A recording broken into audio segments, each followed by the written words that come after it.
Sí, buenos días. Buenos días. Si por favor nos podemos ir sentando, os lo agradecería. Tenemos por delante una jornada intensa y necesitamos arrancar pues cuanto antes.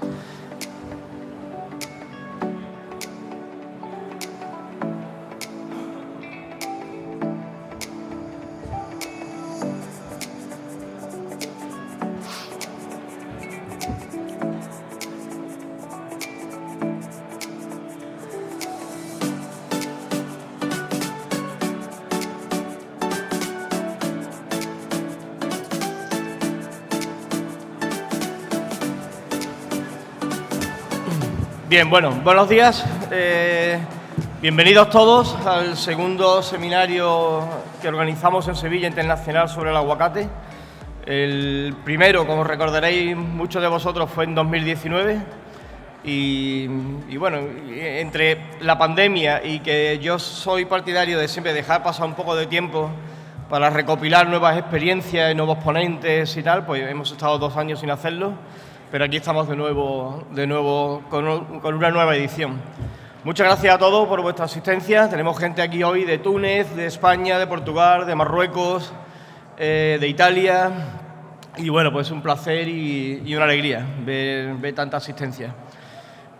Os tengo que decir que una de las ponencias, la de Ricardo Cautín, profesor de la Universidad de Valparaíso de Chile, va a ser en streaming porque 2 días antes de volar tuvo positivo de COVID y desgraciadamente no nos ha podido acompañar, pero aunque son las 3 de la mañana en Chile, la va a hacer en streaming. Es la ponencia que tenemos a las 9:30.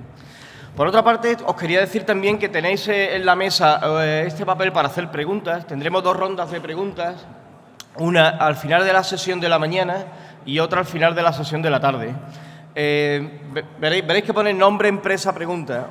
Yo os voy a agradecer mucho, para facilitarme un poco la vida a mí, que en el nombre pongáis el ponente al que va dirigido la pregunta, ¿vale? Y luego ya en la empresa podéis poner, si queréis, vuestro nombre. Si no, puede ser una pregunta anónima sin ningún problema.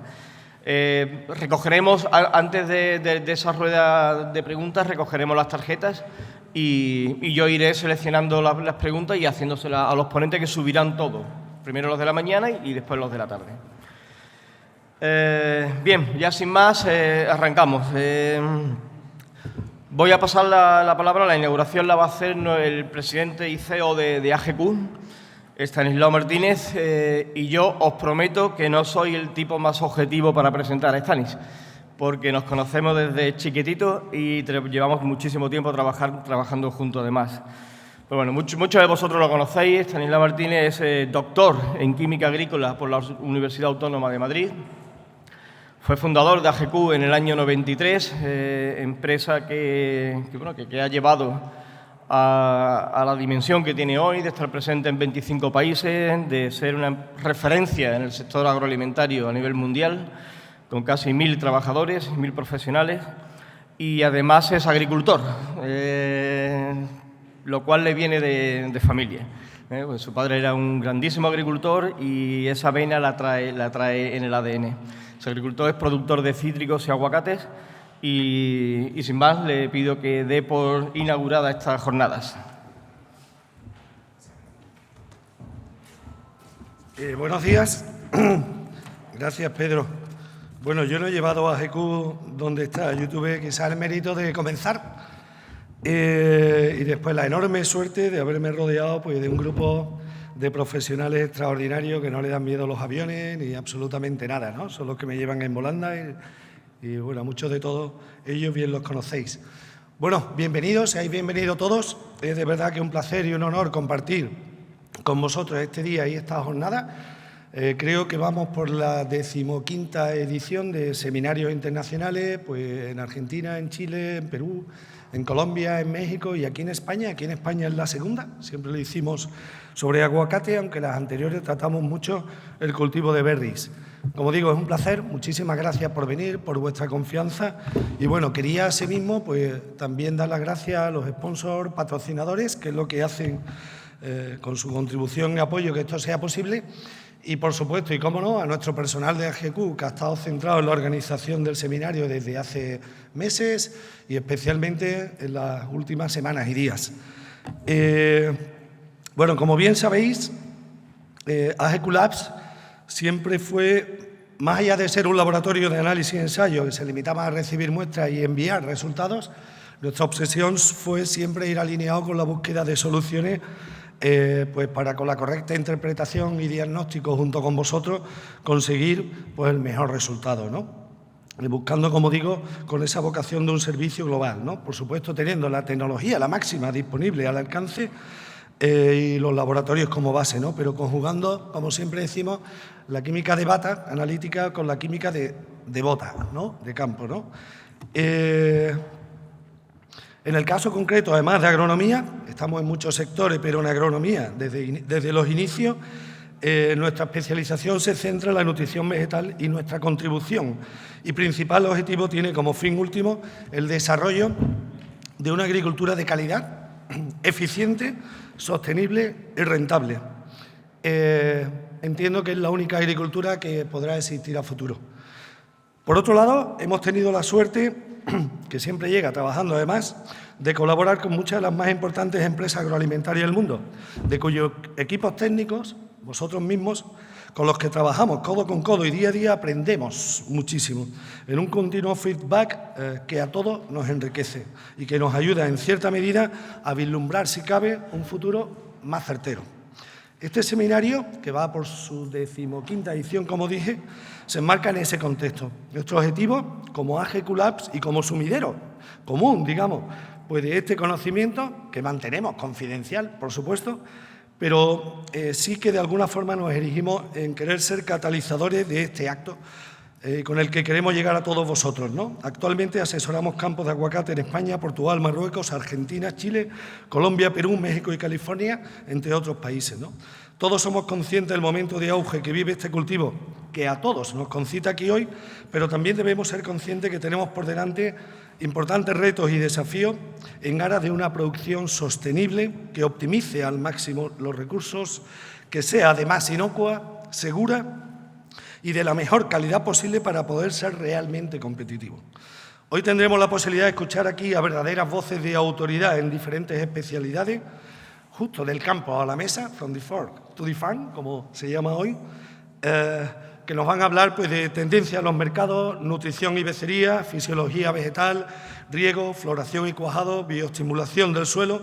Sin duda, un programa completo que nos ayudará a conocer más y mejor muchas de las claves de toda la cadena de valor y, lo más importante, la posibilidad de interactuar entre nosotros y conocer a las empresas que sponsorizan este seminario, todas ellas involucradas también en la cadena de valor y necesarias proveedoras de productos y servicios para el desarrollo del cultivo del aguacate del primer nivel que todos deseamos.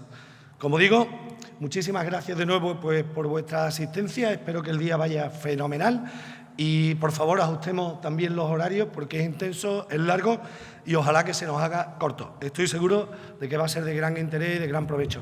Muchísimas gracias a todos y nos seguimos viendo durante el día. Será un placer pues, conectar con vosotros, con los que no conozco, que creo que son muy pocos. Gracias.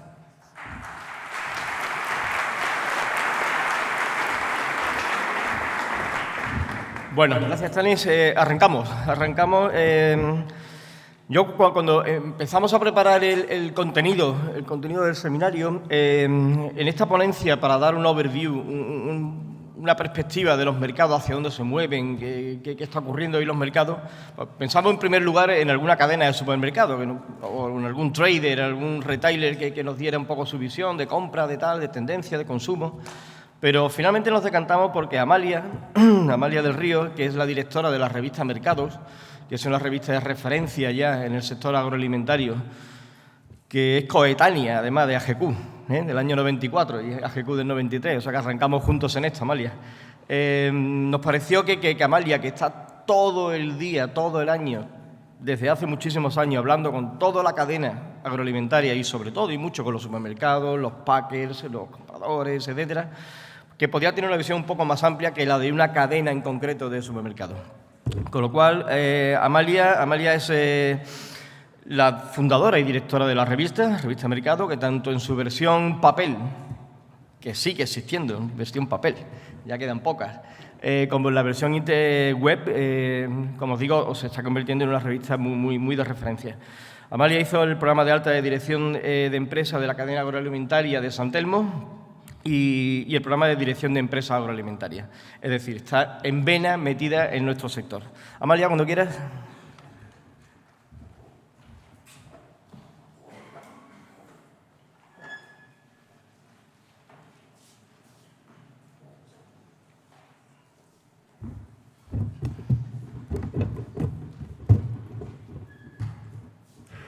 Hola, buenos días a todos y a todas.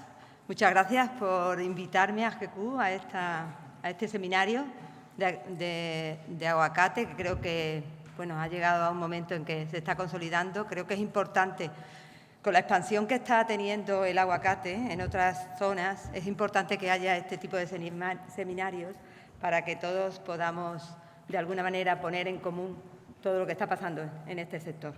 Bueno, yo voy a hablar, en primer lugar, de la distribución y tendencia del consumo del aguacate en un mercado global.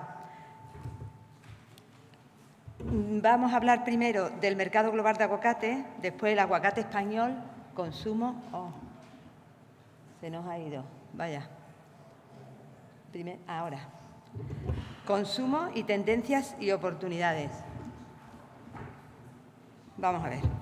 La producción mundial de aguacate se ha duplicado en la última década, superando los 8 millones de toneladas en 2020, según los datos de la FAO. México, Colombia, República Dominicana, Perú e Indonesia completan el top de los 5 productores mundiales. Entre ellos hacen como un 80% de la producción. Un ranking en el que España ocupa el número 18, algo más de 99.000 toneladas producidas en 2020. Como vemos ahí en la pantalla, como veréis, México es el que más produce, con casi 2.400.000, Colombia casi 800.000, 900.000, República Dominicana 700.000, Perú está muy cerca de ellos, Indonesia con 600. Ya a partir de eso es como la mitad de lo que... En ese mismo año, en 2020, las exportaciones mundiales de aguacate sumaron 2,8 millones de toneladas, por un valor superior a 6.200 millones de euros. Y este boom solamente ha hecho empezar, es decir, que es una cosa que va a mucho más. El informe sobre perspectivas agrícolas 2021-2030 de la OCDE y de la FAO afirma que el aguacate será la fruta más comercializada en el mundo en el 2030. Imaginaros lo que queda por hacer, en el que se prevé que la producción mundial alcance 12 millones de toneladas, y la exportación mundial es 3,9 millones de toneladas. Joder, que se me han visto en la cabeza. Entre los principales importadores de aguacate se mantienen Estados Unidos y la Unión Europea. Y en el 2030 eso representará que Estados Unidos importará un 40% y la Unión Europea un 31% de las compras de esta fruta respectivamente. La siguiente. Nuestro país, vamos a hablar ahora del aguacate español. ¿En qué situación está respecto al tema mundial, ¿no? Nuestro país es el mayor productor de aguacate de Europa. Hoy España juega un importante rol en el mercado del aguacate, donde ya no es un mero exportador. Nuestro país hace años que comenzó un giro al llamado modelo holandés. Y, de hecho, hoy produce, exporta, importa y reexporta aguacate, hasta tal punto que está presente en los 12 meses del año. En el cuadro podéis ver las exportaciones de aguacate de España. Pasa la siguiente. Eso, no está ahí. No está ahí. Bueno, pues deciros que a Francia exporta casi el 40% de lo que no solo produce, sino que importa, todo eso. A Países Bajos el 14% y a Alemania el 11%. Es decir, va a Italia solo el 4,3%, a Portugal el 5,5% y el resto el 26%. En total, En 2021 se exportó por parte de España 139.924 toneladas, principalmente a Francia, donde envió, como hemos dicho antes, casi el 40%, seguido de los Países Bajos y Alemania. Y solo un dato más. El consumo europeo de aguacate ronda los 800 millones de kilos anuales y nuestro país fue, en 2021, el segundo proveedor de aguacate de la Unión Europea, según Rabobank, solo por detrás de Perú y por delante de Colombia. Completan el top de los 5 proveedores europeos, México y Chile, que son los principales, claro.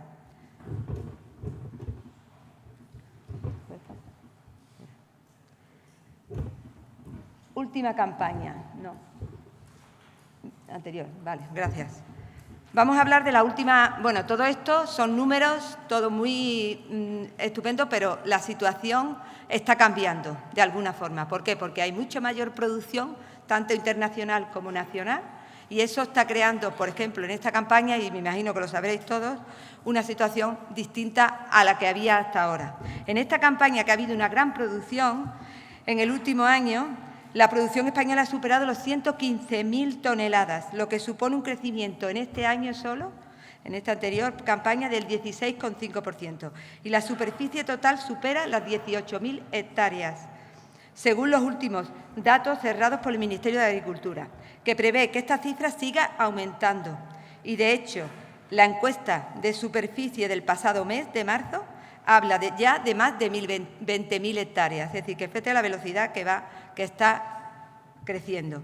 Andalucía, con Málaga y Granada a la cabeza, representa más del 75% de superficie cultivada en España. Y en los últimos años vemos cómo este cultivo crece en otras zonas, como son en nuestra comunidad, en Cádiz y Huelva, y también en otras como la Comunidad Valenciana, donde ya existen más de 2.000 hectáreas.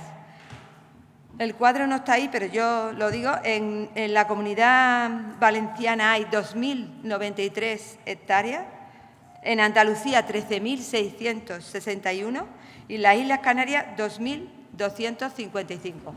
Ahí lo podéis ver, cómo se va extendiendo. La situación de por qué se produce esta situación es porque en la zarquía hay mucho problema de agua y no pueden tener más hectáreas de las que tienen, es imposible. Entonces, lo que ha pasado ha sido que en otras zonas, al ver las posibilidades que tenía el aguacate, ha empezado a expandirse y, bueno, como veréis, tenemos toda la zona de la costa, de alguna manera. ¿Puedes ponerlo? No. Queda claro, por tanto, que más allá de ese boom internacional que hablamos, también podemos hablar de un boom en España. Sin embargo, hay ciertas cuestiones que debemos tener en cuenta. Lo que decía antes, hay ciertos temas que hay que tocar. El precio medio de esta campaña ha caído un 30%, como consecuencia de la mayor producción en España, donde han entrado en producción 4.000 hectáreas más en esta campaña, en distintas zonas, y también de otros orígenes, como Perú, que ha crecido de un 5 a un 10%. Colombia, donde está entrando en producción nuevas plantaciones, o Israel, donde la reconversión varietal hacia Hass ya está dando sus frutos. Otro aspecto crucial es que, a medida que aumenta la producción, lo hacen también los operadores del sector. Es decir, que se han multiplicado por 4 en la zona de la zarquía. Antes eran, es decir, en los últimos 20 años superan ya los 40.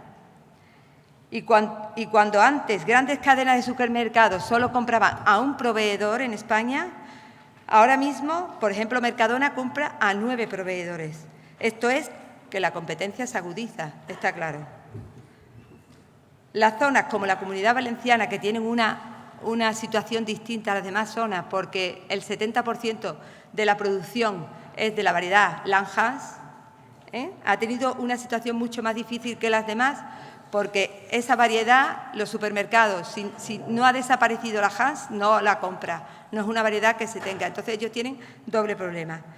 Cada vez existen más orígenes en la ventana española. Antes solamente estaba España y ahora, de septiembre a abril, que es la ventana que tenemos, están Colombia, algo de Chile, México, Perú e Israel. y aparecen productores emergentes como pueden ser Marruecos, que ha triplicado sus exportaciones a la Unión Europea en los últimos años, y Egipto. Como veréis, la situación no es tan favorecedora, hay que intentar, es decir, se tiene que crecer, pero a la vez diversificar en países. A Europa hay que empezar a plantearse que la situación se está poniendo difícil. Vamos a hablar ahora del consumo mundial. En lo que respecta al consumo per cápita del aguacate en el mundo, México continúa siendo el gran consumidor mundial, con unos 7 kilos por persona y año, seguido de Estados Unidos con 3,8 y Canadá con 2,5. En Europa, la media está en 1,5 por persona y año y oscila entre los 2 kilos de los países escandinavos o Francia hasta apenas 400 gramos de Italia, un país con un interesante potencial de crecimiento, al igual que Alemania. Esos son los dos países que verdaderamente todavía tienen muchísimo que crecer. Ahí veis cada uno de los países cuál es el consumo que hay en cada uno. Y me gustaría hacer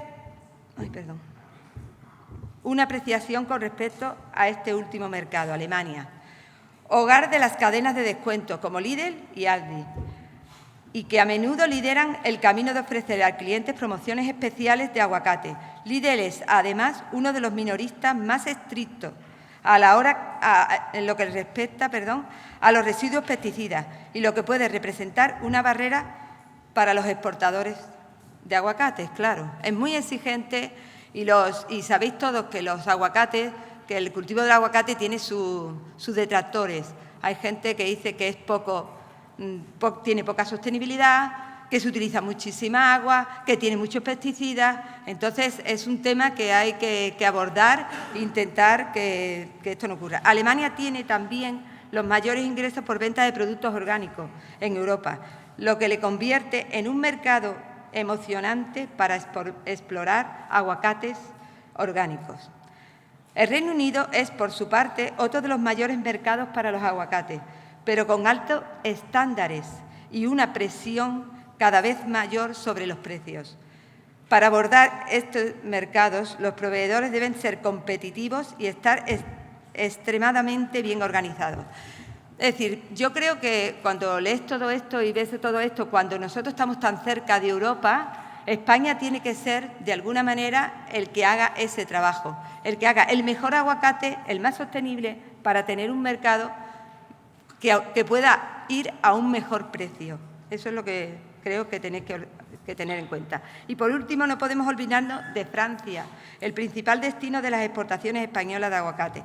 El crecimiento de su consumo se ha quedado rezagado con respecto a la media europea, ya que se trata de un mercado maduro, con un consumo anual de más de 2 kilos per cápita. Los aumentos regulares de precio ralentizan el crecimiento del consumo del aguacate en Francia. Sin embargo, a pesar de su presión más altos, los aguacates orgánicos están ganando una parte cada vez mayor en el mercado. Quiere decir que el aguacate orgánico se va a posicionar mucho más allá de lo que pensamos. Es decir, que hay una parte del negocio que puede ser orgánico y puede tener mucho futuro. Ahí tenemos el consumo de aguacate. Solo en la última década el consumo de aguacate en Europa ha crecido a un ritmo superior del 12% anual. Sin embargo, y según los analistas de Rabobank, poco a poco ese ritmo se ralentizará. Aún así, todo apunta a que en unos 5 años Europa alcanzará el consumo que ya existe en Estados Unidos. Es decir, que en 5 años nos vamos a poner en 3,8 kilogramos. De ahí que sigan existiendo oportunidades en ese mercado para la producción española. La siguiente diapositiva. Perdona. Ahora. Vamos a hablar ahora de las tendencias y oportunidades que tiene el aguacate en todo el mercado global internacional. La primera tendencia está clara. El consumo sigue creciendo y prueba de ello es el aumento paulatino de la producción. Entre los factores que han favorecido ese crecimiento del consumo destacaríamos 3. En el primer lugar, el mayor conocimiento por parte del consumidor de ese producto y sus propiedades nutricionales. En segundo lugar, la democratización del precio. Eso es importante porque hace que llegue a todo el mundo. Y en tercer lugar, la existencia de aguacate listos para el consumo en los lineales. La siguiente. La segunda tendencia clave es la exigencia por parte del consumidor de un producto listo para comer. Y da igual de dónde venga, eso es importante, sea español o de Sudamérica, el consumidor quiere un producto que esté en su punto de maduración. De hecho, yo creo que fuimos los españoles los que iniciamos ese tema. Y eso ha cambiado completamente el consumo del aguacate. Es decir, la gente llega, ya sabe cuánto tiene que consumirlo, porque antes era un problema. La gente llegaba, tocaba el aguacate, estaba muy duro, se va a su casa, no sabía cómo tratarlo y eso quitaba consumidores para tomarlo. Un momento. Y de hecho, este ha sido, como decía anteriormente, uno de los factores que ha contribuido al aumento del consumo. Por otro lado, y de momento, el aguacate congelado no tiene cabida en el mercado de los consumidores, al menos no para el consumo en el hogar, ya que su precio es igualmente elevado y ante esta situación el consumidor prefiere tomar un producto fresco. Otra cosa es la hostelería, donde resulta más difícil saber qué cantidad de productos necesita cada día y entonces es más fácil para ellos tener producto congelado que producto fresco. La siguiente.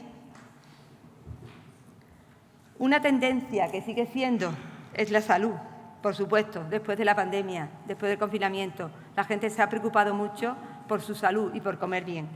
Entonces, la mayor preocupación del consumidor hoy en día, si hacen las encuestas, es por la salud. Convierte al aguacate en un gran aliado, gracias a sus beneficios nutricionales. Y encima, como hemos dicho antes, el consumidor sabe cuáles son esos beneficios. El veganismo es otra de las tendencias. Según la UAO, una tendencia clara que también puede contribuir a incrementar el consumo. De hecho, en España existen ya más de 5 millones de personas que se declaran veganas, un 34% más que hace 2 años. Y por último, el aguacate es un alimento muy fotogénico. Pues sí. Según la UAO, diversos estudios demuestran que el 69% de los millennials toman fotografías de sus alimentos antes de comerlos y los comparten en las redes sociales. No hace falta decir que los aguacates son uno de los alimentos más populares en Instagram. Parece una tontería, pero algunos creen que es donde más se ha popularizado el aguacate, es decir, donde más la gente lo ha visto, donde más la gente, y por eso lo consume. Por lo que respecta a las oportunidades, y teniendo en cuenta que este es el mercado cada vez más grande y con mayor presencia de operadores de distintos orígenes, las oportunidades deben venir por una diferenciación clara del origen España. Creemos que eso es crucial, porque el consumidor europeo sabe dónde está España y sabe lo cerca que está, con lo que el producto español sabe que se madura en el árbol y no se madura después de que viene de un camino muy largo. Y eso es importante. Y por la posibilidad de suministrar a un consumidor exigente que premie la sostenibilidad del producto, lo que hemos dicho antes, y del transporte en un aguacate local, producido en Europa, porque verdaderamente, a partir de ahora, lo local va a ser lo producido en Europa, porque verdaderamente hay muchos países que no tienen alrededor nada de producción. Entonces, esto es importante. Debemos diferenciar nuestro aguacate por valor y no por precio. Eso es muy importante. Es necesario también realizar mayores esfuerzos de promoción y divulgación de los beneficios de la salud de esta fruta, pero también de su sostenibilidad en los países productores. Hay que enseñar al consumidor que somos sostenibles y decirlo y no parar de decirlo, porque hoy en día la sostenibilidad es una garantía de venta, eso está clarísimo. Además, y según Rabobank, será necesario diversificar el mercado ante una potencial sobreoferta en Europa. Lo que decía antes, es decir, la sobreoferta va a existir y hay que buscar nuevos mercados para estar en distintos sitios y no entrar en una bajada de precios. Alemania e Italia son, hoy por hoy, dos de los mercados con mayor proyección. Para concluir y con una buena noticia, quiero decir que el sector español está trabajando y hay que ponerla en valor los importantes avances que está realizando para poner en marcha una interprofesional que contribuirá a la gestión del mercado, la oferta del aguacate y, además, a poner en valor el producto nacional.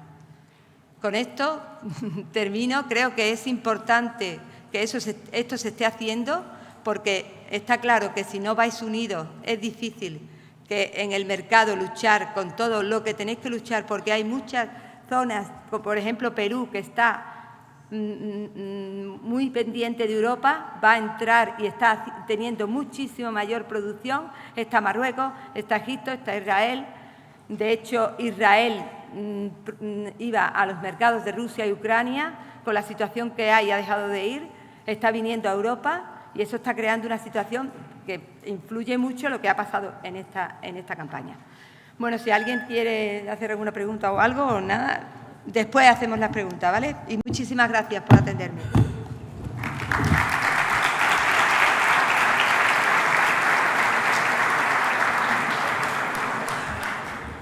Muchas gracias, Amalia.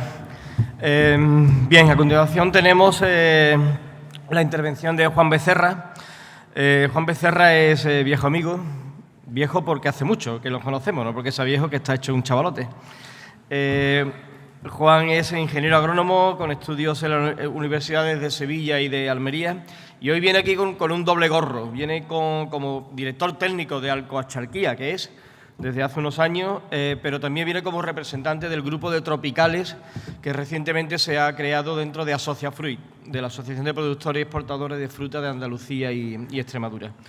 Y bueno, le hemos pedido a Juan que nos dé una visión un poco más focalizada en lo que es la situación del cultivo en Andalucía, y también nos va a contar alguna experiencia de lo que están haciendo en Vélez Málaga a nivel de I+D. Juan, cuando quieras.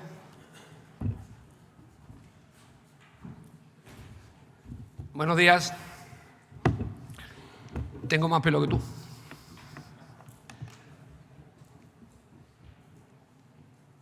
¿Ustedes pasáis o paso yo? ¿Dónde paso?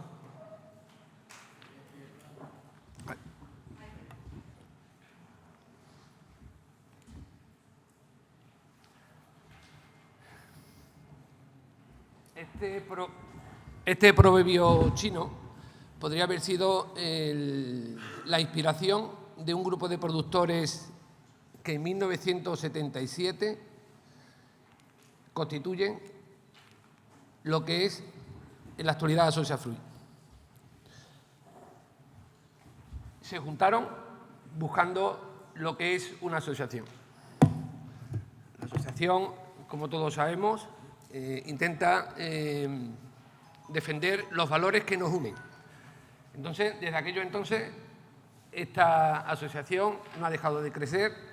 Nos encontramos en la actualidad que estamos representando a frutas y hortalizas, a frutas secos, flores y plantas aromáticas, viveros y la más reciente de las incorporaciones, la fruta tropical.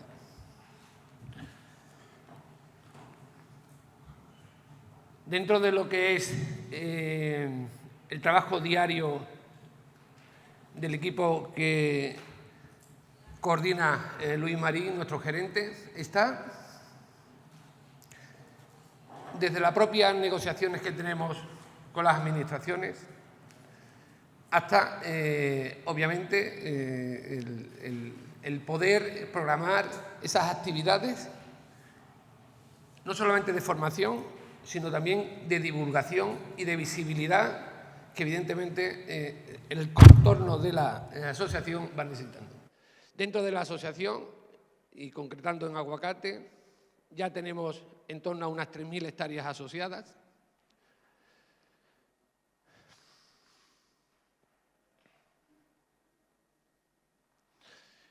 Seguimos trabajando en la actualidad con la reforma laboral, la ley de la cadena alimentaria.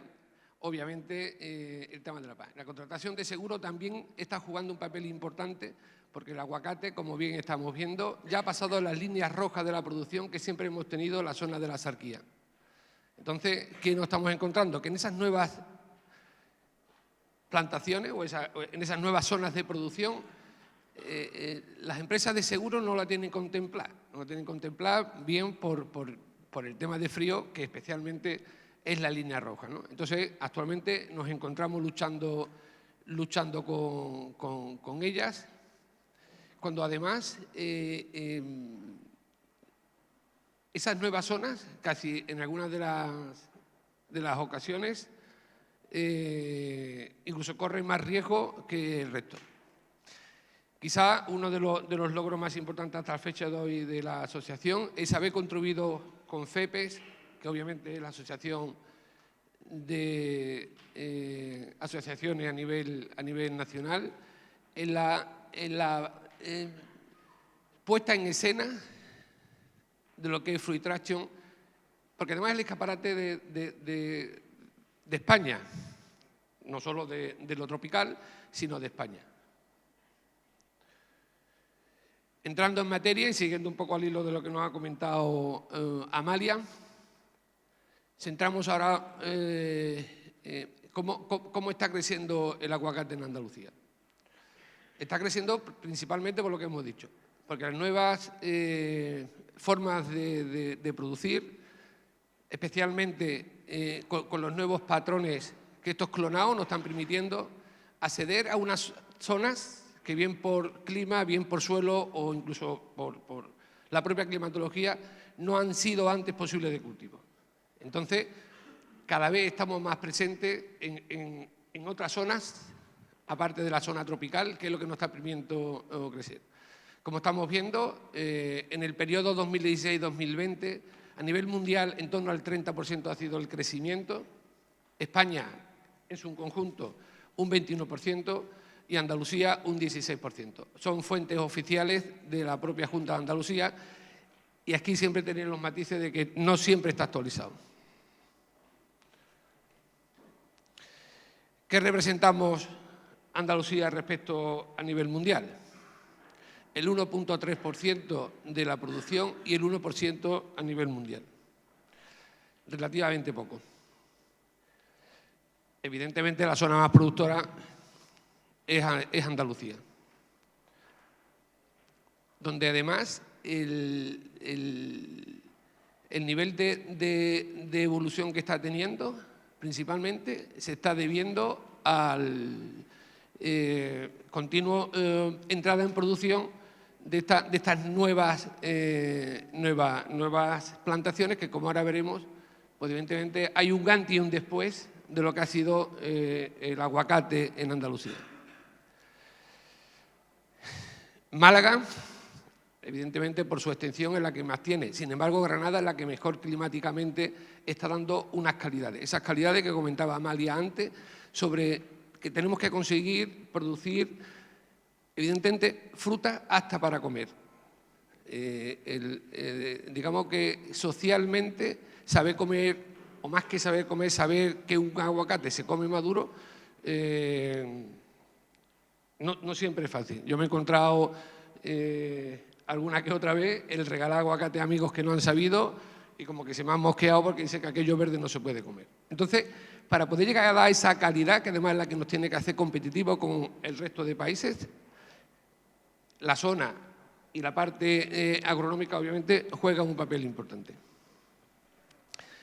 Empezamos desde septiembre con los que conocemos como piel lisa, que son los polinizadores, y que en este caso pues representados por las variedades Fuerte y Bacon y después pues por Hass.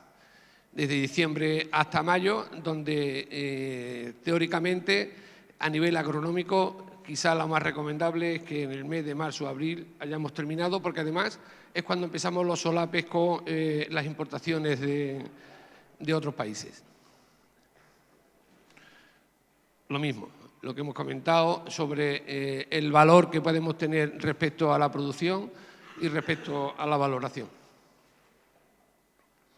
Evidentemente, Europa de momento es el principal destino de todas las exportaciones. Y una cosa importante, me paro en esta foto porque quisiera hacer una reflexión. Estamos hoy debatiendo o comentando cómo ha aumentado la producción en Andalucía. No nos podemos olvidar que Andalucía o España es el único país que importa para exportar. Con lo cual, el valor que tiene todo el proceso de manipulación y comercialización es importante tanto para la fortaleza que se le da al sector como para la propia viabilidad que se le da al sector y a sus empresas, ¿no? Entonces, ese detalle es importante. España importa para exportar. La tendencia del mercado este año empieza a dar los primeros indicios. Evidentemente, antes comentaba Amalia que el mercado puede intentar crecer. Hace unos días yo estuve en Valencia, donde se hicieron unas jornadas por la Asociación de Valencia de Aguacates, y Eris Inver, conocido por sus estudios estadísticos, que pertenece al CIRAP en Montpellier, en Francia, decía que en los países nórdicos él había hecho años atrás un estudio de consumos y se quedó estancado en el 2,5 kilos por habitante y año. Actualmente estamos en el 1,5. ¿Hay un crecimiento? Sí, pero va a hacer, obviamente, que el mercado se estabilice. También es verdad. Este primer año tenemos estadísticas que así lo confirman. Mirar, en el año 2021 llegamos hasta las 72.000 toneladas. En la campaña 21-22, casi las 75.000. Pero, sin embargo, la facturación que se hace en el 21 es superior, casi en un 11% respecto a 2022. ¿Qué está ocurriendo? Pues evidentemente los mercados se están estabilizando. Lo comentado, tenemos más producción, pero evidentemente el volumen es menor. Entonces tenemos que empezar desde la parte técnica, que aquí vemos muchos técnicos de campos, saber que tenemos que saber hacer cosas para que luego nuestros compañeros técnicos de planta de manipulación puedan tener fruta que podamos ofrecer, que podamos llegar a los lineales, no solamente hasta para comer, sino a que seamos competitivas en su parte económica. Un mal hacer en agricultura, en campo, vamos a tener una mala recompensa en almacén. ¿Por qué?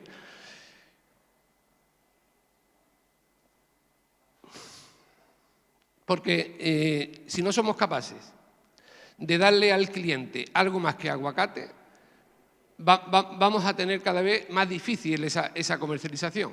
Entonces, el cliente, tenemos que intentar ser sostenibles, tenemos que intentar mandarle fruta con sabor, obviamente tiene que ser saludable, tiene que ser social, y una cosa importante, tenemos que entre todos dar un buen servicio a las grandes cadenas. Esta imagen refleja lo que era la zona de producción hace 20 años y esta es la actualidad. Esta finca, que además pertenece a nuestro grupo, está en Granada, en Almuñécar. Fijaros, esto está hecho prácticamente, la parte antigua, con patrones criollos, muchos, y eso está dando el origen de estas marras que estamos teniendo. El coste de producción nada tiene que ver con la actualidad, como esta foto, que es de uno de nuestros asociados, Finca Las Lomas, con un proyecto de más de 1.000 hectáreas. Mirar, esto es el antes y este es el después. Lo que comentábamos antes, la parte técnica, especialmente por patrones, por riego y por antivientos, cortavientos, nos está proponiendo en esto. Otra cosa importante que desde la asociación hemos hecho es actualizar todo lo que conlleva la producción integrada, porque además está dentro de una actividad sostenible y subvencionable.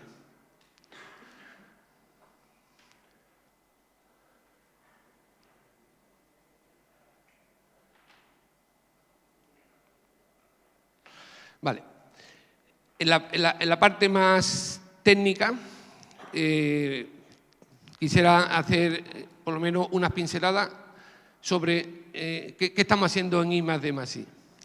Nosotros, a nivel de grupo y a su vez por deriva también para la asociación, desde hace 2 años tenemos un convenio de colaboración con el CSIC, en este caso con La Mayora, que además está tutelado por Iñaki Ormaza. Dentro de esas líneas estamos buscando, obviamente, quitar ese San Benito que tenemos sobre el tema del agua y el consumo que realmente se va necesitando en estas producciones. Esa es una de ellas. Hablamos de ella. Y ahora, en que no son números que evidentemente están lo suficientemente contrastados como para poder confirmarlo, pero sí estamos diciendo que nosotros en nuestra finca, con este juego de volumen, que entre 5.000, 6.500, algunos sitios 7.000 muy pocos, y con una producción de 8.000 toneladas que correspondería a la primera imagen que hemos visto. Esta es la media de la segunda. La tendencia que vamos a tener en los próximos años, evidentemente, es de mayor producción y posiblemente mayor rentabilidad, porque el negocio no va a estar en vender caro el aguacate. El negocio va a estar en intentar producir barato.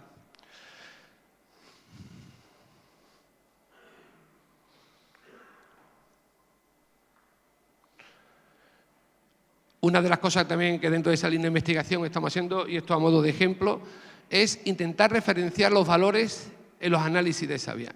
Actualmente no nos ponemos de acuerdo. Lo único que hay medianamente fiable, que no lo es que la Universidad de California en su día sacó un referencial, pero evidentemente no separa los estados vegetativos de la planta, por consiguiente, bueno, pues digamos que no llegamos.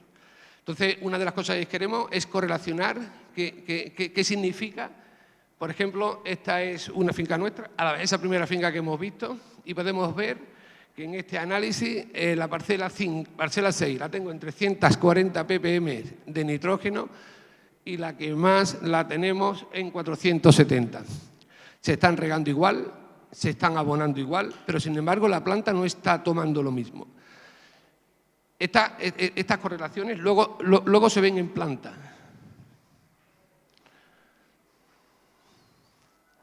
Empezamos con ¿qué? Empezamos con yo tengo que saber lo que hago en campo. ¿Por qué? Porque en la forma en que la planta vaya a comer y en la forma en la que la planta tenga reservas, después vamos a ver las consecuencias de una mejor fruta. Por ejemplo, cuando hemos hecho un buen control de la tecnología que esté aplicándose en los fertilizantes, que en nuestro caso, con el grupo Proin, tenemos cerrado a nivel internacional, decir que estamos presentes en España, Marruecos, Perú y México, y cuando usamos tecnologías que de una u otra nos permitan que sean productos más efectivos, hacemos que la planta, primero, sea más competitiva, con lo cual, en nivel de sostenibilidad, tenemos la experiencia de que cada vez necesitamos tratar menos. Y una cosa muy importante, acordaros que Pedro ha dicho que yo llevo las 2 camisetas, produzco y comercializo. Entonces, yo no puedo hacer un buen uso de un aguacate que esté exteriormente e interiormente bueno y además que sea barato, no me interesa. Entre otras muchas cosas, porque empiezan a aparecer otras exigencias en el mercado. O sea, si no somos capaces de controlar cloratos, percloratos y fosfonatos, tenemos un gran problema. Un gran problema. No solamente en orgánico, también en convencional. Grandes cadenas de los propios LMR autorizados en la Unión Europea, ellos ya aplican de por sí un 75% por debajo. Si aplicamos 150 unidades de nitrógeno, o 100 de fósforo. Acordaros que el ácido fosfónico es un mal fósforo. Entonces, empezamos a tener ese tipo de problemas. ¿Qué ocurre? Lo que estamos diciendo. ¿Cuáles son las consecuencias? Ha llegado la fruta de campo, entra en ese proceso de maduración que, como bien ha dicho Amalia y que yo obviamente comparto, tenemos que intentar hacer fruta lista para comer. Nosotros, en nuestro grupo, deciros que en los últimos 2 años la evolución sobre esta nueva forma de exigencia del cliente está por encima del 50%. Todo el mundo quiere, en uno u otro grado, tener fruta para comer. Pero mirad, cuando yo cojo la fruta, yo la fruta la tengo que someter a una maduración. Porque es cierto, Amalia, que en España la fruta se madura en árbol. Pero eso tiene sus pros y sus contras. Cuando una fruta va demasiado madura, la vida útil es menor. Entonces, jugar con eso no es fácil, pero hay que jugar. Entonces, ¿qué ocurre? Que yo tengo que someterla a temperatura, tengo que someterla a etileno en algunas ocasiones, tengo que controlar el CO2, días, humedad relativa, vale. Por mucha tecnología que yo tenga en mi proceso de maduración, si yo luego tengo fruta, por lo que estamos diciendo, no es igual, no es similar, no es homogénea, me puedo encontrar esto. No sé si se aprecia bien con la imagen, pero aquí estamos viendo una fruta que tira a rojo y aquí tengo una fruta que tira a negro. ¿Qué ocurre en ese proceso que hemos dicho que tengo que optimizar costes? Ocurre esto. Imaginaros, esto, para quien lo conozca, es caja de exportación, esto es Perú. Esto es un ensayo que estamos haciendo en el sur de Perú con Iñaki, donde estamos controlando que el nivel de irradiación puede ser que tenga ciertas relaciones con esto, bien por exceso o bien por defecto. Pero se ve agravada cuando alguno de los elementos que hemos visto atrás, de alguna manera, está bloqueando o por lo menos está impidiendo que el resto de elementos funcionen. ¿Yo qué necesito? Yo necesito meter una fruta, los dos entraron en verde y el día que yo lo saco para poder manipular, ahora resulta que me encuentro que sale así. ¿Esto qué ocurre? Primero, que si yo no tengo fruta adecuada, ese día no puedo cumplir con mi cliente. Y si es lo que tengo, ¿cuánto me va a costar tener que repasar toda esta fruta porque no está en las condiciones óptimas de maduración? Entonces, es muy importante empezar a saber que en campos tengo que controlarlo. ¿Por qué? Porque al final esto es lo que queremos. O sea, queremos que llegue a un lineal, una fruta, bueno, pues lo más homogénea posible, lo más atractiva posible, porque no solo se vende por sabor, porque eso es después. Aquí está el atractivo. Todos hemos visto que en cualquier lineal, si fuésemos a comprar graneles, que es lo que estoy viendo en esa caja, vamos a empezar a coger lo que nos llama la atención. Contra más oscuro, entendemos que es sinónimo de maduro. Casi es verdad. Pero que en definitiva, en esto obviamente tenemos que hacer mucho hincapié, porque además después ocurre otra cosa importante. Tanto fruta que sale de España hacia Europa como fruta que viene de Sudamérica a Europa.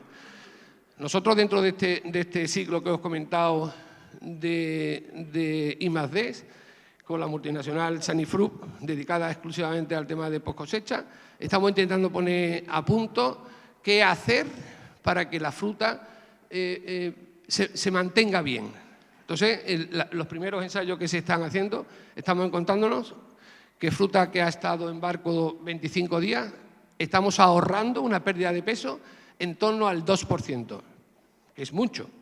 Pero esas mismas estadísticas cambian en función de la finca, en función a la edad de la finca, por consiguiente al agua, incluso a la fertilización que ha tenido. Porque Iñaki está convencido, y en eso estamos trabajando, y evidentemente en esto juega un papel bastante importante nuestro patrocinador AGQ, que son los que nos están poniendo a punto la correlación que estamos teniendo entre materia seca, que hasta ahora ha sido el referente sobre cuándo la fruta entendemos que está bien, y la cantidad de aceite que tiene la fruta. Lo que realmente marca una buena maduración, una buena conservación, un buen sabor, una buena textura, es el aceite, el rendimiento graso que está teniendo ella. Entonces, ya sabemos que hay correlaciones de elementos que van a alterar o por lo menos van a modificar la lectura, digamos, de estos niveles y, por consiguiente, todo lo que hemos visto en ese proceso que desde campo yo tengo que llevármelo hasta planta o hasta lineal, tienen que ser frutas, además que tengan R. Este cliente juega con sus R. R son los días que tienen de vida. Entonces, ellos también están contentos, digamos, con este esfuerzo que hacemos desde la parte comercializadora, porque están teniendo frutas que además tienen menos pérdida de peso, tienen mayor resistencia, digamos, en esa vida útil y, por consiguiente, ellos también buscan este tipo de servicios. No solamente una fruta buena y barata, sino que además que empiece a cumplir todo lo que hemos dicho, incluyendo la sostenibilidad, ¿no?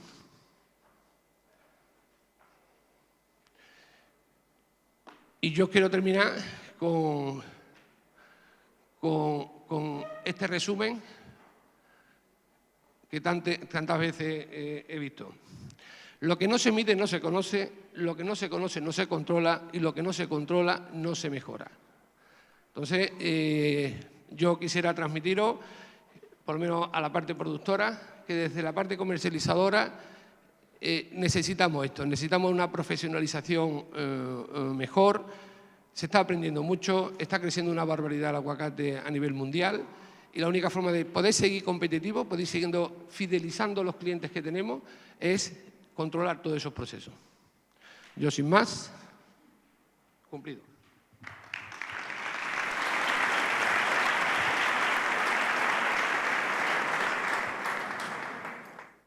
Muchas gracias, don Juan. Bueno, vamos a hacer un pequeño cambio en el programa porque me acaban de comunicar que nuestro ponente que está en Chile, que no ha podido venir por motivo del COVID, está teniendo algún problema de conexión. Entonces vamos a adelantar la ponencia que teníamos después de la pausa del café. Bueno, y ya aprovecho para deciros que después de esta ponencia que va a dar Óscar Muñoz, al que ahora presentaré, vamos a tener una pausa de 50 minutos para que podamos visitar e interactuar con todos los sponsors y los colaboradores que tenemos en el salón contiguo y donde tenéis, bueno, pues empresas muy relevantes de viveros, de empresas de riego, de fertilizantes. Así que os vamos a dar un tiempo amplio y generoso para que podamos, bueno, no solo interactuar con ellos, sino entre todos nosotros. Bien, Óscar Muñoz. Óscar es ingeniero agrónomo por la Universidad Católica de Ávila y es experto en nutrición y en manejo de suelos. Óscar lleva con nosotros en AGQ casi una década y actualmente es el Product Manager que tenemos, el especialista en seguimiento nutricional de cultivos. Es decir, es un procedimiento que, como sabéis, tenemos en AGQ, pues prácticamente fue el germen de nacimiento de la compañía, ese procedimiento de seguimiento y control de la nutrición vegetal. Y bueno, Óscar nos va a hablar sobre, bueno, cuáles son algunas de las claves del éxito de un proyecto en aguacate. Óscar, cuando quieras.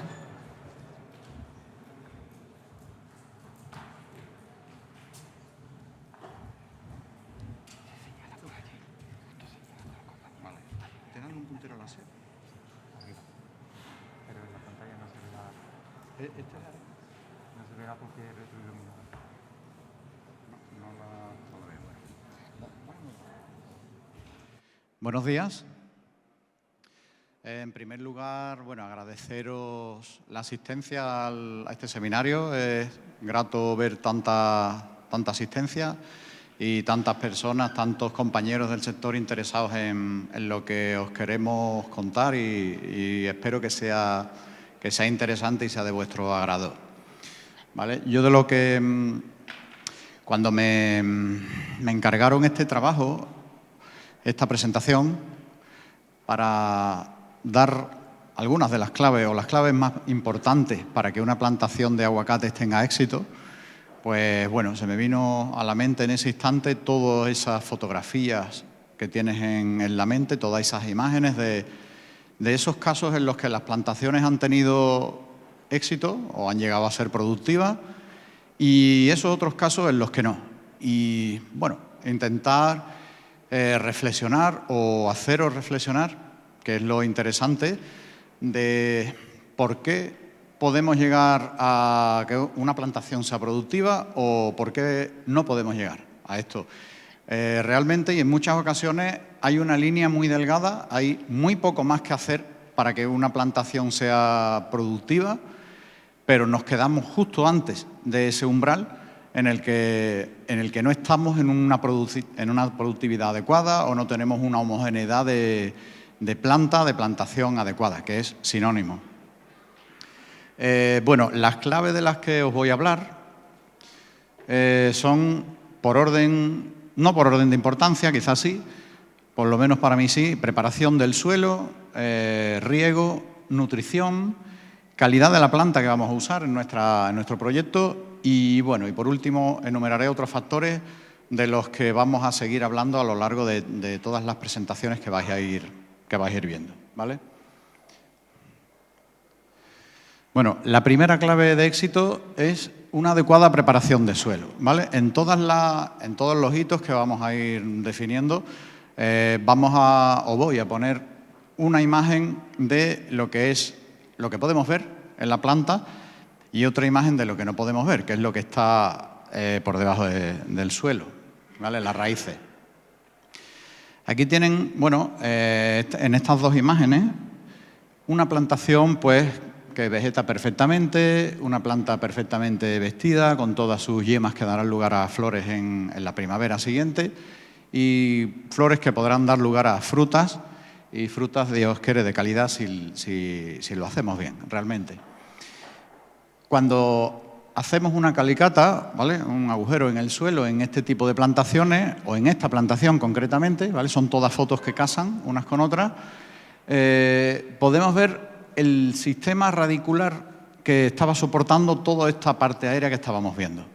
Entonces, vemos un sistema radicular bien distribuido en el suelo, un suelo en el que no hay resistencia mecánica para que las raíces puedan desarrollarse, en el que el grado de humedad es el adecuado.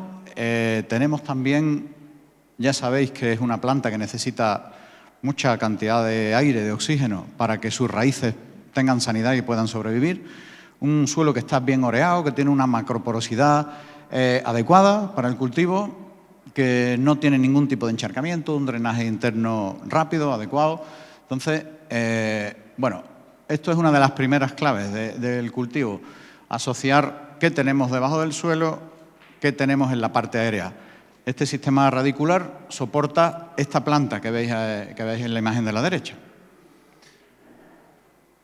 Es aquí. Uy.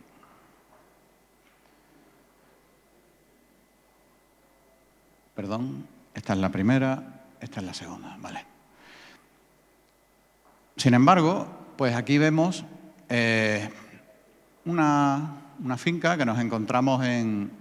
Todas las imágenes que os estoy poniendo son de España. Una plantación en la que algunas plantas salteadas, algunos árboles, colapsaban y se debilitaban y llegaban a morir. Algunos no morían, pero tampoco producían. Producían, pues, pequeñas cantidades, pequeñas producciones. Cuando hacíamos una calicata justo donde estaban estas plantas que morían, pues nos encontramos ese tipo de suelo que veis en la imagen de la izquierda. Un suelo en el que había un perfil rocoso, la roca madre, un horizonte muy, muy compacto y una capa arable, una tierra útil para la planta de 20-30 centímetros de espesor. Entonces, claro, era imposible que esta planta pudiese clavar las raíces en ese suelo. Era totalmente imposible, tan solo podía crecer de forma horizontal. Por eso hablamos de preparación de suelo, porque realmente si en una parcela algunas plantas tienen 20 centímetros de profundidad de suelo, otras plantas tienen 50, otras 1 metro, en la misma parcela, en la misma válvula de riego, ¿cómo podemos regar esa parcela? ¿Cómo podemos estimar el tiempo adecuado de riego si las profundidades no son las mismas, si el suelo no es el mismo?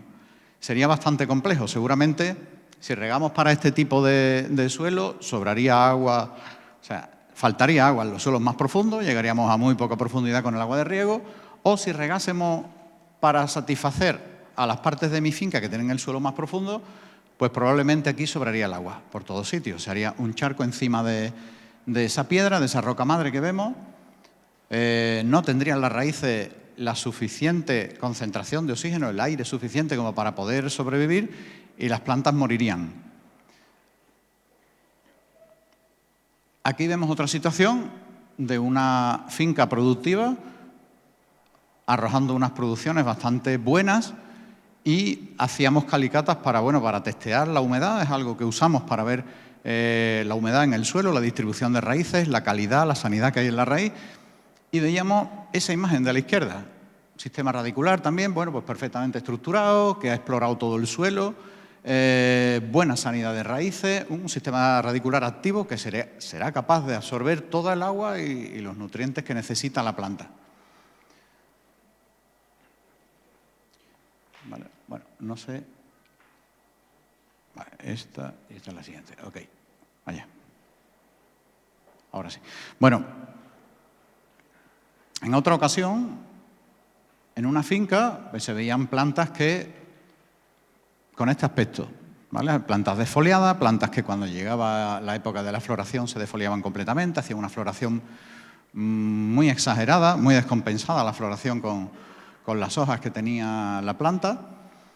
Cuando hacíamos una calicata en el suelo, pues lográbamos ver este tipo de suelo, un suelo en el que las raíces, no había un buen sistema radicular, ahí se ven muchas raíces de la flora espontánea que aloja este suelo, pero las raíces que vemos de aguacate, son escasas y no eran capaces de profundizar hasta más de 30-40 centímetros, un suelo muy saturado en agua, por lo tanto, no invitaba a estas raíces a explorar el suelo, no les daba la posibilidad de que explorasen el suelo, puesto que no había aire y la raíz del aguacate necesita mucho aire y vivía, pues casi superficialmente debajo de la hojarasca.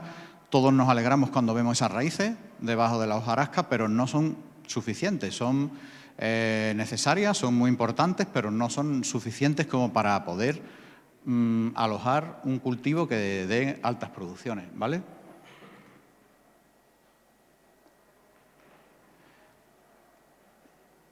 Aquí vemos una imagen, no sé, de frente se ve quizás mejor, no se ve muy bien en la pantalla, os la explico. Esto es una línea de plantación en la que una avenida de agua, un arroyo espontáneo, pues por erosión descarnó lo que es un lomo de la fila, o sea, un lomo de la parcela, y no se ve muy bien, pero yo lo puedo decir, un sistema radicular perfectamente distribuido en el suelo. Llegaba a una profundidad de, la mayoría de las raíces sí que estaban en los primeros 40-50 centímetros, pero llegaba a una profundidad de 1 metro, con lo cual, podemos imaginarnos que cuando las raíces de esta planta se encuentran en el medio ideal, con profundidad ideal, drenaje interno, no hay encharcamiento, es capaz de explorar más profundidad de la que pensamos, ¿vale? Es un seguro de vida tener raíces ancladas ahí abajo. Ya sabemos que en verano es más difícil agotar el agua ahí abajo que arriba. Entonces, si en algún momento estamos fallando con el riego y las plantas tienen ancladas ahí su raíz, pues tendremos la seguridad de que están bien regadas, de que la planta no se va a deshidratar y no tendremos problemas de caída de fruta. En verano, en épocas de mucho viento o viento seco, ¿vale? En esta otra imagen vemos un suelo, ¿vale?, en el que tampoco se había hecho una preparación adecuada, en la que vemos, aquí en esta imagen de la derecha, podemos ver incluso la roca madre cómo aflora, ¿vale?, el afloramiento rocoso, y en otras zonas de la parcela donde no había esta roca madre de más profundidad, volvemos a encontrarnos en el caso en el que alguna zona de la parcela tenía muy poca profundidad, otras tenía más, alguna planta que estaba encima de la roca incluso, y esa roca hacía una parte cóncava y se acumulaba el agua y tenía una zona de encharcamiento que provocaba la muerte de las plantas. Era otro caso más de mala preparación del suelo y, por lo tanto, de problemas en plantación.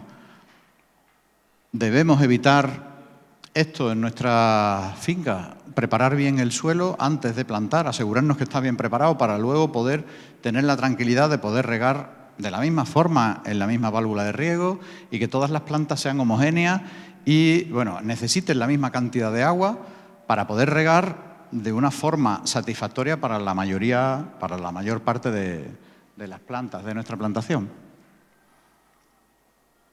Vale, aquí vemos otro caso más, ¿vale?, en el que nos encontrábamos dos situaciones distintas. Una situación en la que era un perfil muy rocoso, había muy poca profundidad de suelo útil para la planta, y en otra parte de la parcela, justo abajo, pues había un suelo de una textura más arenosa, con mucha profundidad, con un buen drenaje, y que las raíces eran capaces de explorar, bueno, pues casi 1 metro de profundidad. Entonces volvíamos a tener problemas en los que en algunas zonas de la parcela faltaban plantas, en otras zonas estaban muy vigorosas y necesitaban más agua. No se sabía cómo regar, si regar para las plantas, para la zona donde las plantas necesitaban más agua, o para esta otra zona donde las plantas habían, bueno, pues explorado muchísimo más suelo y necesitaban más cantidad de agua. Vale. La siguiente clave para el éxito, el riego, va muy relacionada con el suelo y con su buena preparación, con la preparación del suelo, ¿vale? Estamos hablando continuamente de exceso de humedad, de que nos sobraba agua en algunas partes de la finca, que si regábamos para las partes o las zonas donde había que regar menos tiempo porque había muy poca profundidad de suelo, estábamos regando de menos partes con más profundidad, ¿vale? Está muy relacionado, tiene mucha relación la preparación del suelo con el riego, con poder regar de una forma adecuada y fácil. Bueno, creo que le he dado 2 veces otra vez.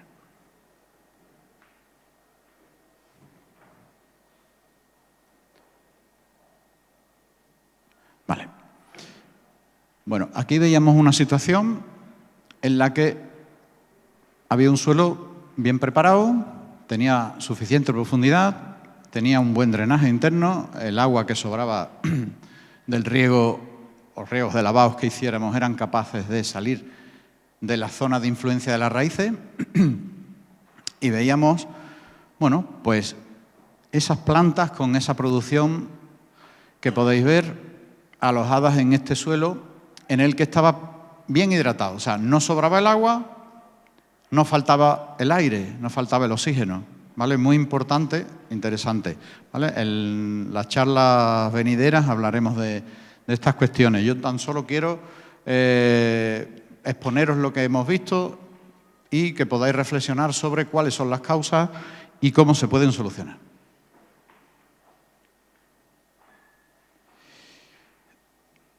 Esto no está funcionando bien. Vale, esto es aquí.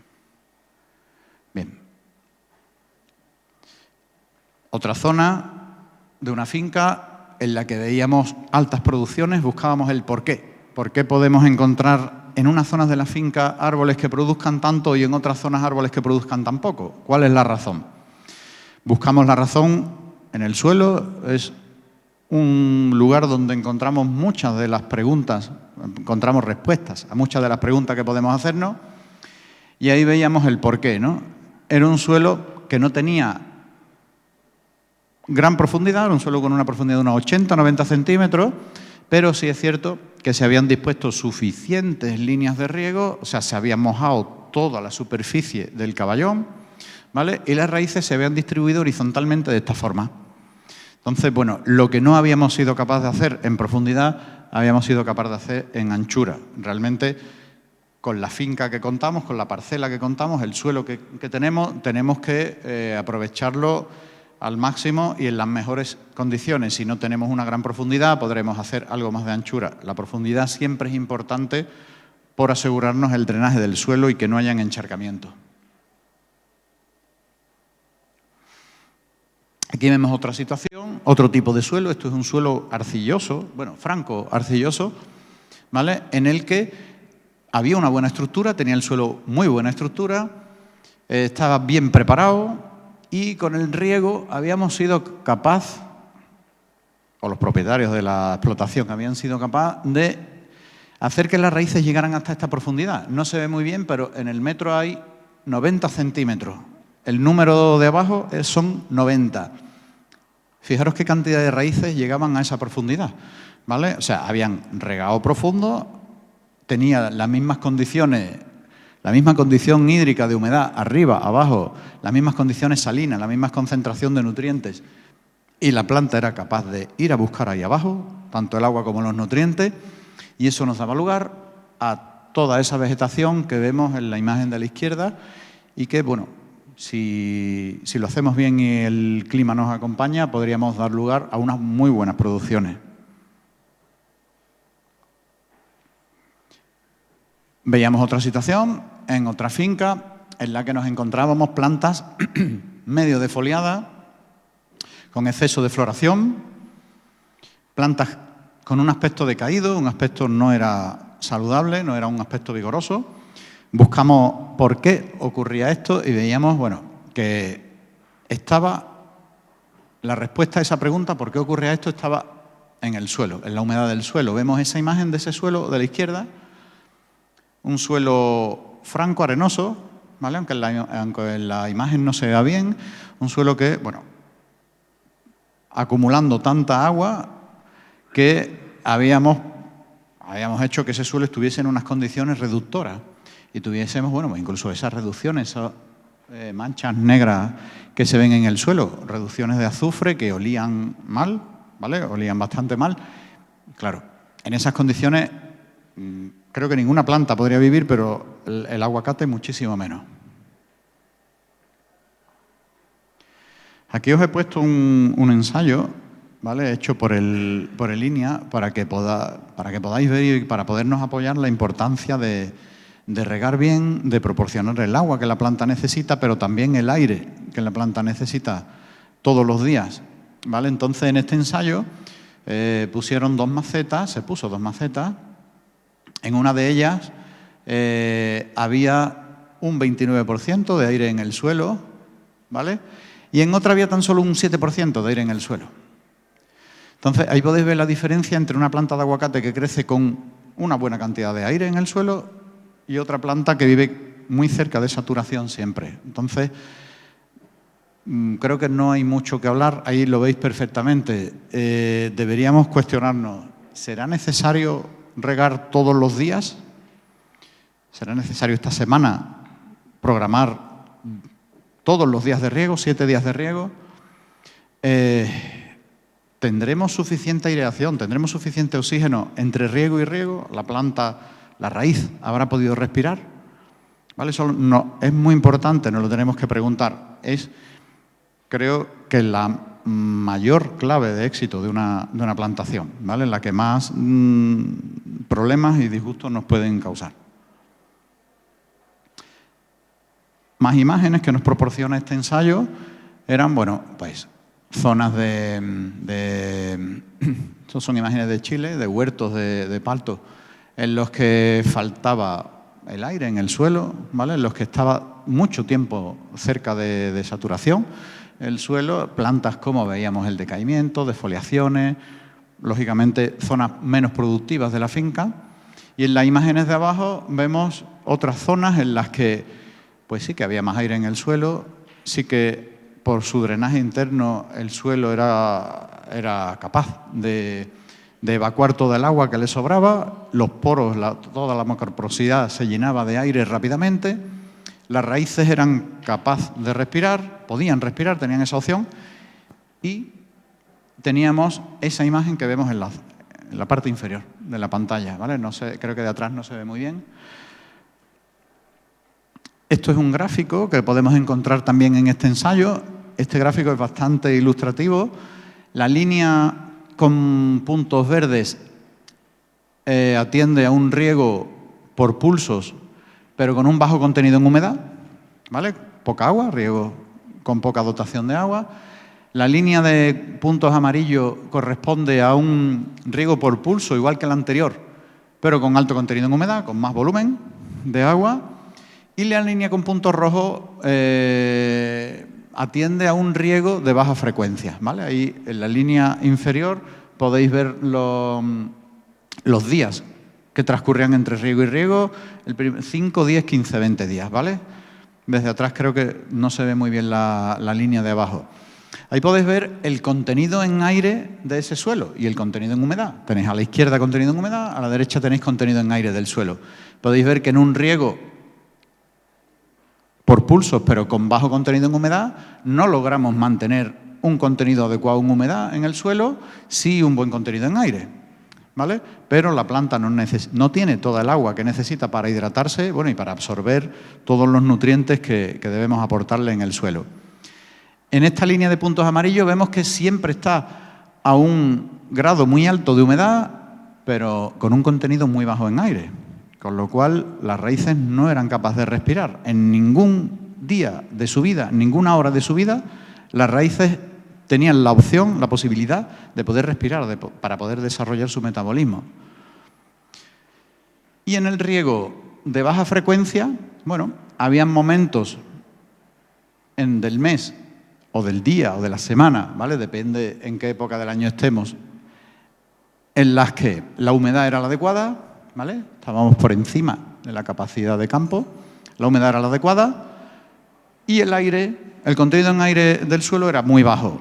Pero sí es cierto que como no regábamos al día siguiente, pues la humedad del suelo, el agua podía descender, los poros podían vaciarse, la macroporosidad podía vaciarse de agua y podía llenarse de aire y las plantas podían respirar, las raíces de nuestras plantas podían respirar.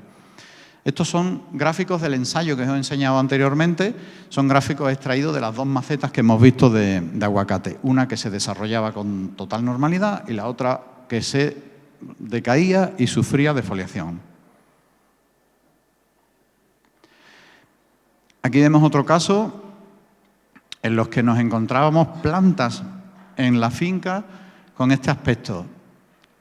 Plantas que se defoliaban, fruta que vemos desprotegida del sol, fruta que tampoco tiene fábricas, hojas de fotoasimilados por encima de ella y fruta que probablemente caerán, no llegarán a cosecha, no podremos cosechar esa fruta, caerá antes de que la podamos echar en la caja.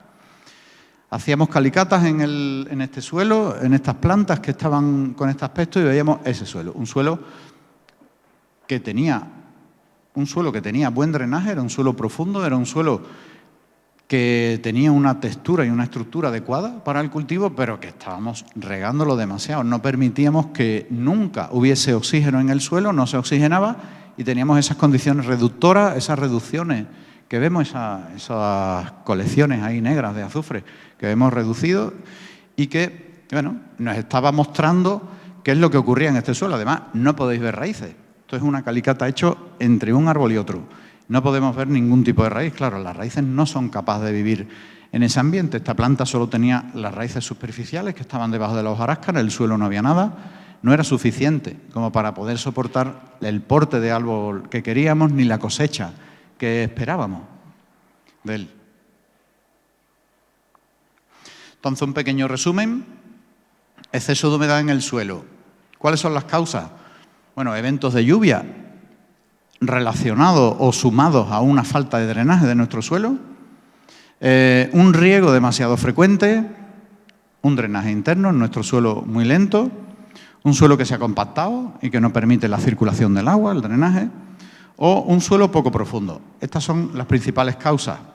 Por eso os decía antes que es muy importante la relación entre el riego y la preparación del suelo.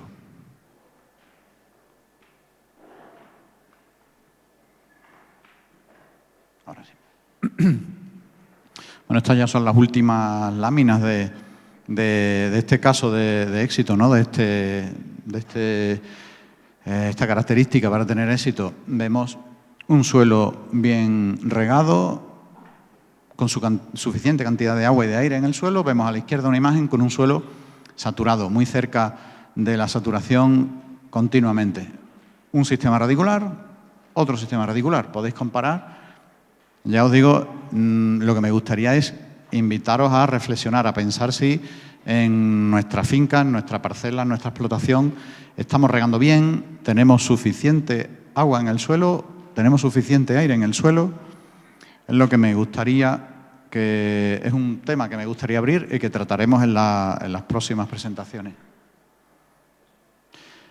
En estas dos fotos que habéis visto antes del sistema radicular, encima lo que había era esto, esta planta con un vigor bastante adecuado, ¿vale? Bastante brote nuevo, brote que va a soportar floración en la primavera siguiente.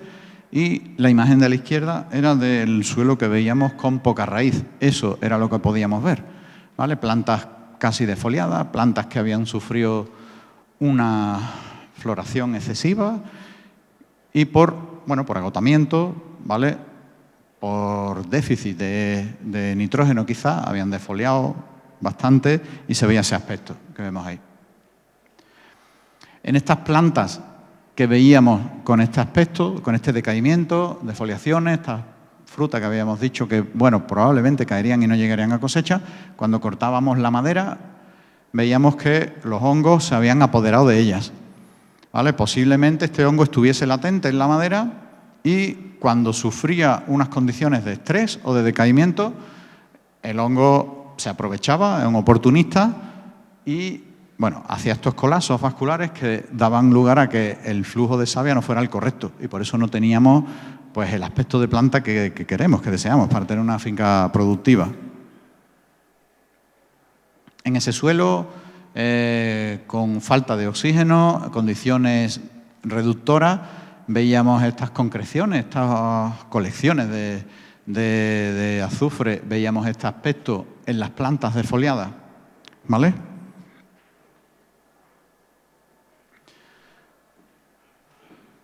Por último, en cuanto al riego, ¿vale? Quisiera lanzar otro mensaje, otro tema en el que tendremos que pensar. La malla antihierba que ponemos, que, bueno, tan ventajosa es para el control de la flora espontánea, tan beneficioso para no tener que hacer uso de herbicidas que podemos dañar a nuestra planta, pero que no nos permite ver cómo estamos regando. Entonces, no digo que no debamos usar mallas antihierba, pero sí digo que si la usamos, en algunos momentos tendremos que ver qué hay debajo, ¿vale? En la misma línea de plantación, es el mismo día, vemos el cielo igual.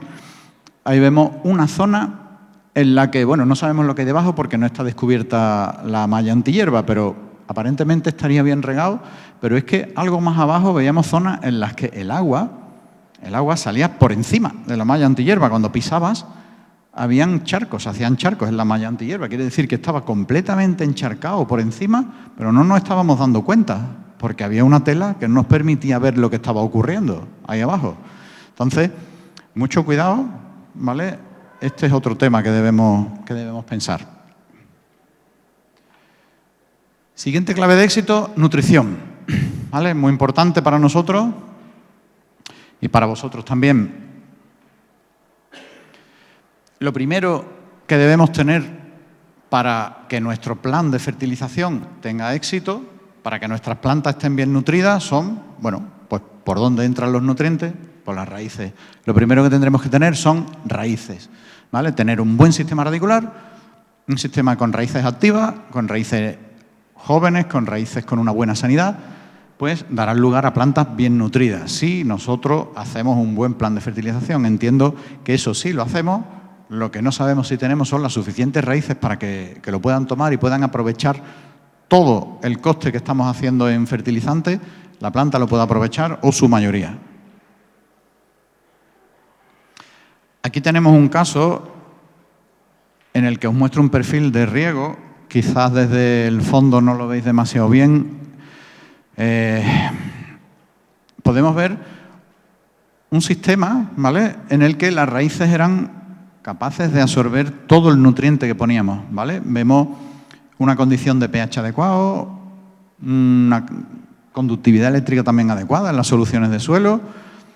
Vemos que estábamos aportando, pues, nitrato, fósforo, potasio, calcio, magnesio, todo en sus concentraciones adecuadas, y vemos cómo la planta era capaz de absorberlo, ¿vale? Veis cómo es capaz de absorber casi todo el nitrógeno, casi todo el potasio, fósforo también era absorbido. Entonces, esto era una planta que tenía un buen sistema radicular y que era capaz de absorber todos los nutrientes que le poníamos a su disposición.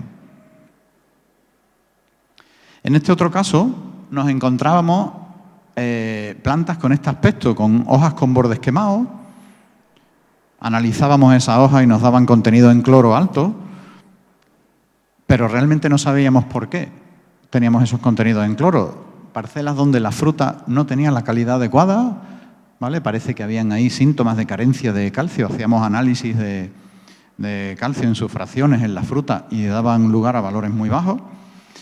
¿Qué es lo que ocurría? Bueno, pues podíamos ver cómo en el perfil del suelo había una condición de conductividad muy alta, muy alta. Esto provocaba que la planta no pudiese absorber bien los nutrientes, ¿vale? Y el calcio muchísimo menos, ¿vale? Entonces teníamos estas deficiencias de calcio, teníamos esos bordes quemados por cloro en hoja. Todo esto era por, bueno, la cantidad de cloro que teníamos en el perfil. Teníamos casi todo el cloro lo teníamos en la parte más superficial del perfil. Podíamos perfectamente con nuestra agua de riego lavar hacia abajo porque el agua de riego no tenía esa cantidad de cloro, pero había que medir, había que ver qué es lo que estaba ocurriendo en el suelo y que provocaba esto que teníamos aquí encima. ¿Vale? En este caso veíamos plantas amarillas, plantas cloróticas. Bueno, ya habíamos analizado el suelo, veíamos gran cantidad de caliza activa en los análisis de suelo. Claro, ¿qué ocurría? Teníamos gran concentración de bicarbonato en el suelo que estaba provocando esas clorosis y esos efectos que veíamos en la planta. ¿Vale? Aquí tenéis en este gráfico la fenología aproximada del aguacate en España. En España y Portugal, en la península ibérica, ¿vale? Entonces, sabiendo cuáles son los flujos de crecimiento vegetativo, de la floración, crecimiento radicular, cuándo se produce mayormente o mayoritariamente la caída de frutos, el crecimiento de frutos, si sabemos muy bien cuál es la fenología, bueno, pues tendremos también que fertilizar o nutrir la planta atendiendo a esta fenología. No en todos los momentos la planta requiere la misma concentración de todos los nutrientes. Hay momentos en los que ni siquiera la planta quiere algún nutriente. Vemos en los perfiles de suelo cómo las concentraciones que aportamos de un nutriente se ven multiplicadas, se ven reconcentradas porque la planta no lo quiere, sobra nutriente. Entonces debemos de intentar reflexionar cuándo debemos fertilizar, con qué fuente debemos aportar los nutrientes que la planta necesita y en qué concentraciones la planta lo quiere. Si la concentración que estamos ofreciéndole a nuestro cultivo es suficiente o es inferior a la que necesita, ¿vale?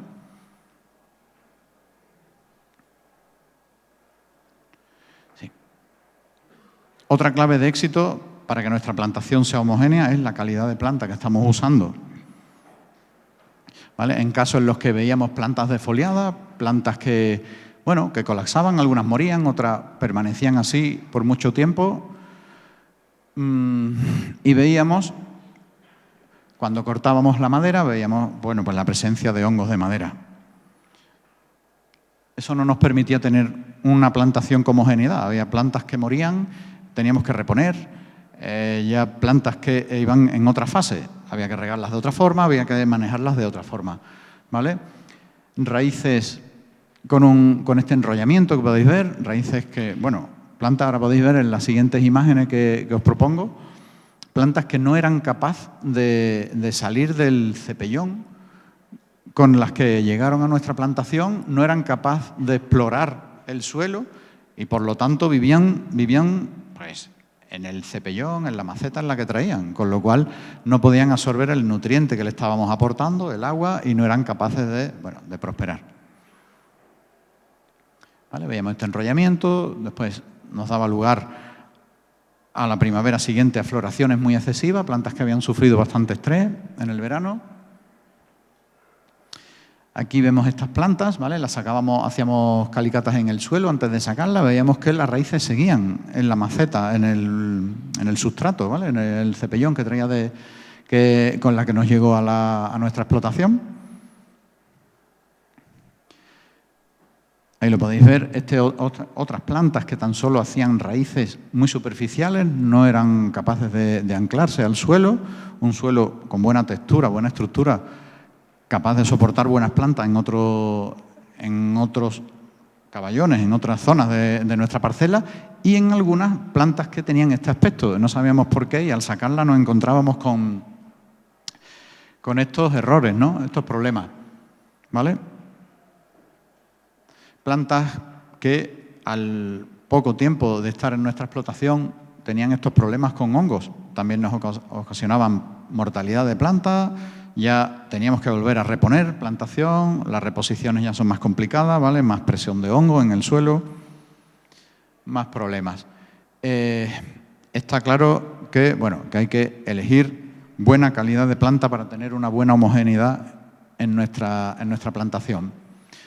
Otras claves de éxito, pues en la transformación de nuestra finca a fincas muy pedregosas en las que al mover el suelo tenía un drenaje interno del suelo demasiado grande, demasiado elevado y no éramos capaces de formar un bulbo de riego adecuado. O sea, el bulbo de riego estaba verticalmente en el suelo, no éramos capaces de hacer que el agua viajase horizontalmente, con lo cual mojábamos muy poco volumen de suelo y no teníamos buena respuesta de la planta, ¿vale? Suelos que recién se han preparado, no les ha dado tiempo a que se asiente y no podíamos formar ese bulbo de riego. Es otra de las cuestiones que nos encontramos comúnmente en fincas que podemos visitar recién transformadas. Plantas, bueno, este es el suelo, el mismo suelo que veíais en la calicata, ¿vale? Plantas que en la primavera siguiente tenían este aspecto, plantas que habían sufrido un estrés muy importante después de su plantación, no habíamos podido mojar bien el suelo y, bueno, pues ese estrés daba lugar a una floración muy exagerada y daba lugar a estas plantas.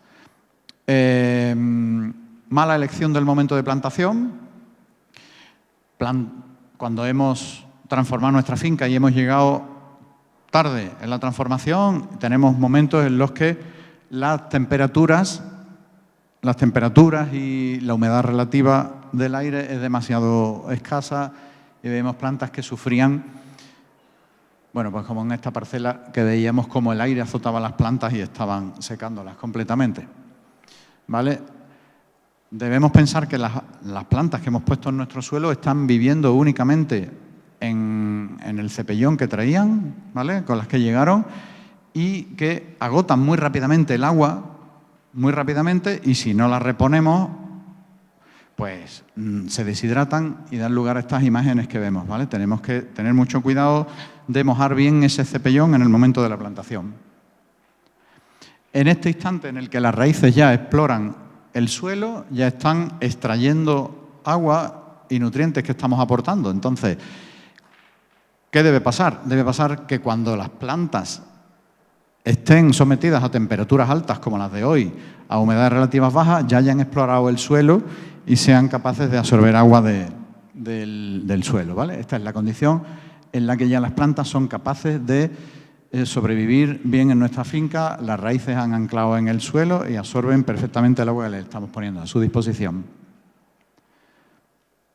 Plantas que sufren un estrés en verano dan lugar a floraciones muy exageradas en la primavera siguiente y por debilitamiento se defolian y dan lugar a un círculo vicioso que ya estamos fuertes floraciones, defoliaciones y teniendo malos resultados. Vale. Bueno, estas son una secuencia de fotos de una floración demasiado exagerada, una defoliación y cómo acaba la planta totalmente defoliada. Problemas de podredumbres de cuello en las que se ha acolchado, se ha puesto un mulching muy beneficioso, pero que si está muy cerca del cuello de la planta y tenemos una condición de humedad muy alta, constante, pues los hongos le atacan y dan lugar a mortalidad, a mortandad de plantas dispersas en nuestra finca que volvemos a tener que replantar y vuelven a darnos problemas de homogeneidad, ¿vale? Ahí podéis ver el mulching que se estaba poniendo y bueno, los problemas que teníamos de hongos en el cuello de la planta. Condiciones de acidez extrema, aquí veis en este perfil, condiciones en las que el pH era demasiado bajo, estábamos liberando aluminio Y tenéis en la imagen inferior, bueno, una raíz que puede vivir en un suelo en el que no hay aluminio en la solución del suelo, y la cofia de esa misma raíz o de otra raíz en unas condiciones con presencia de aluminio en el suelo, ¿vale? Con lo cual las raíces no pueden explorar el suelo, no pueden nutrirse. Aquí veis el perfil después de hacer, bueno, labores de encalado y abonados con abonos con soluciones alcalinas. Ya desaparece el aluminio en la solución del suelo, subimos el pH de nuestro suelo y las plantas vuelven a recuperar su aspecto adecuado, ¿vale? Entonces, bueno, conclusiones rápidamente. Una adecuada preparación de suelo es imprescindible para tener éxito en nuestro proyecto. Una buena preparación del suelo significa planearla primero, ejecutarla después, pero seguir esa ejecución para que la llevemos a buen término. Perdón. Una correcta preparación del suelo junto con la frecuencia de riego ajustada, ¿vale?, nos permitirán que nuestra planta tenga el agua y el aire necesario para poder sobrevivir y para poder llegar a ser altamente productivo. Fertilizar con ciencia es la clave para nutrir correctamente, como hemos visto. Importante el material vegetal para tener una buena homogeneidad en nuestra parcela. Y la poda es otra de las claves de éxito de las que se hablará en las próximas presentaciones. Esto ha sido todo. Espero haber introducido temas de los que podamos reflexionar y podamos hablar en las siguientes presentaciones. Gracias.